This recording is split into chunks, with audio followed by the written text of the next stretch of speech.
Hey, what is going on? You know who it is. You know what it is. All right, you guys, keep game. This is your boy Town Biz. All right, so check this out.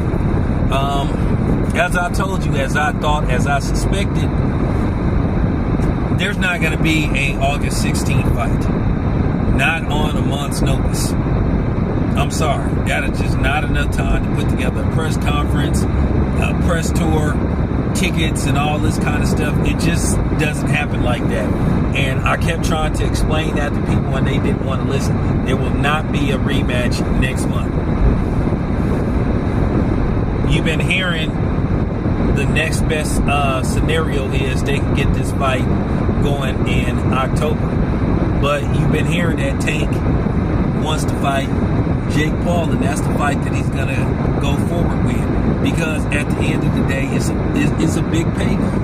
And it'll be an exhibition match, and it won't go against Tank's actual record. Well, if people want to believe it or not, there has been talk behind the scenes that Tank's confidence is shaken based off what happened in the Lamont Roach fight.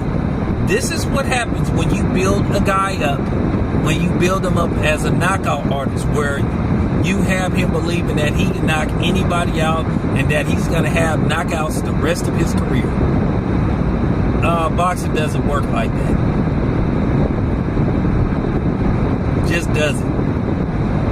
You know, you can have a high knockout percentage, but I don't think, to my knowledge, there's ever been a fighter that had a 100% knockout ratio.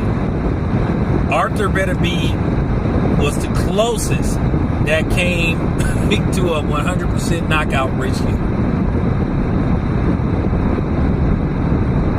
So that's just highly unlikely. But when you have a team around you that say, hey man, you the best, you a star, you can do this, you can do that, and then, you know, basically in between the rounds where you're in a fight and you got that one opponent that refuses to comply and that refuses to cooperate and not go down when you hit him, and you hit him with some of your best shots and he don't go down and you may not even hurt him, then all of a sudden you start to get confused, then you start to lose a lack of confidence.